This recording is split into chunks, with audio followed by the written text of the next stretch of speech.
ஆத்ம வணக்கம். ஆத்மபிதா சுவாமி சிவானந்த பரமஹம்சர் அவர்கள் அருளிய சித்த வித்தியார்த்திகளின் நடவடிக்கை கிரமங்கள். நாள் 5. சட்டம் 3.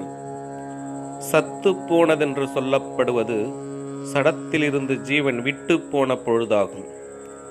ஜீவன் சடத்தில் இருக்கிற காலம் வரையிலும் பிணம் என்றோ சத்து போனதென்றோ உலகத்தில் யாரும் சொல்லுகிறதில்லை. அப்பொழுதெல்லாம் சொல்லி வருகிற மனிதன், யானை, குதிரை, கழுதை, ஆடு, பூனை, கோழி, மீன், பாம்பு, பல்லி, ஓணான், தவளை, கீரி, புனுகுப்பூனை, முயல், பன்றி, மான், புலி, சிங்கம், கரடி என்பன மட்டுமின்றி எவ்வளவோ கணக்கில்லாத ஜீவிகளின் பெயர்களையும் சொல்லி வருகிறார்கள்.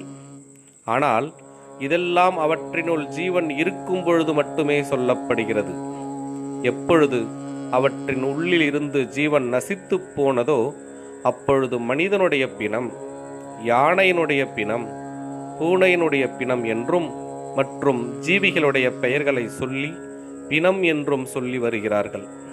அப்பொழுது அவற்றினுள் ஜீவன் இருக்கும் பொழுது மட்டுமே அந்த பெயர் சொல்லி வருகிறார்கள்.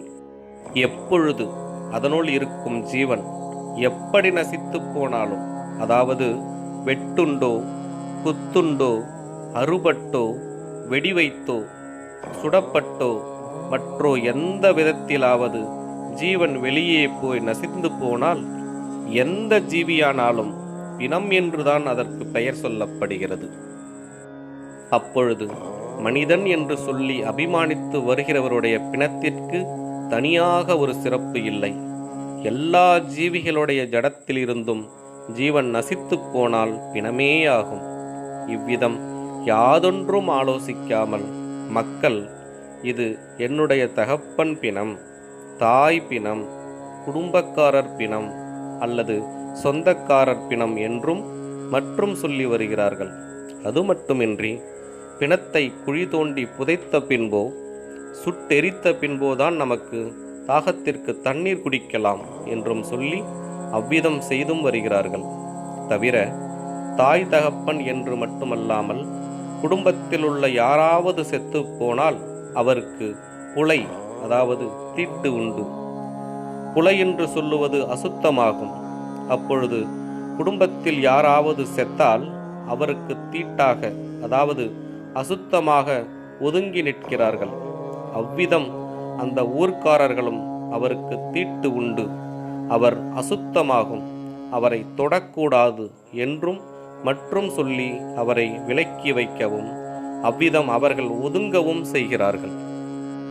இவ்விதம் செய்பவர்கள் உலகத்தில் பாக்கியுள்ள ஜீவிகளின் ஜீவன் நசித்த பொழுது பிணமாக இருக்கின்ற பிணங்களை ஒதுக்கி வைக்காமலும் அசுத்தமாக கருதாமலும் அந்த பிணங்களை வயிறு நிறைய தின்பவர்களாகும்.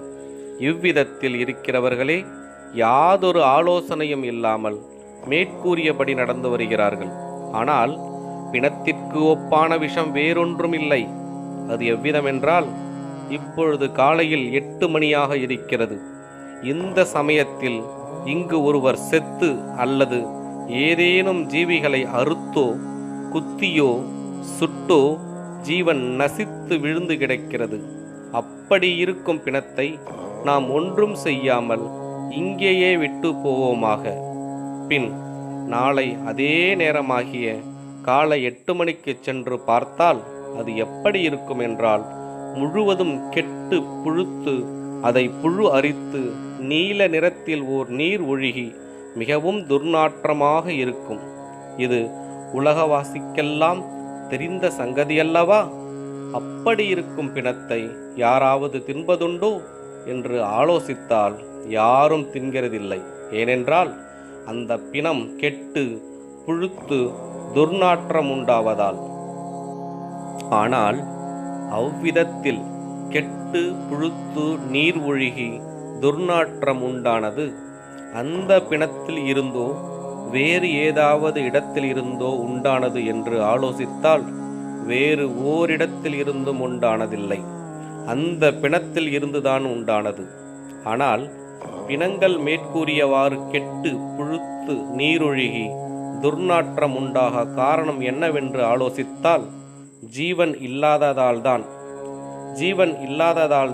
அவ்வாறு ஏற்பட காரணம் என்னவென்றால் இரத்தம் இல்லாததால்தான். ஆனால் இரத்தம் எதுவாக இருந்தது என்றால் ஜீவனுடைய சக்தியாக இருந்தது. அந்த சக்திக்கே மனம் என்று சொல்லப்படுகிறது. அந்த மனதாக இருக்கின்ற சக்தி சர்வ வியாபியாய் ஜொலித்து கொண்டிருக்கிறது. அதற்குத்தான் குண்டலினி சக்தி என்று சொல்லப்படுகிறது. அந்த சக்தியிலிருந்துதான் உலகம் உண்டானது. ஆகையால் உலகத்தினுடைய தாயார் குண்டலினி சக்தியாகும். அந்த சக்திக்குத்தான் மனோசக்தி, வில் பவர் என்று சொல்லப்படுகிறது.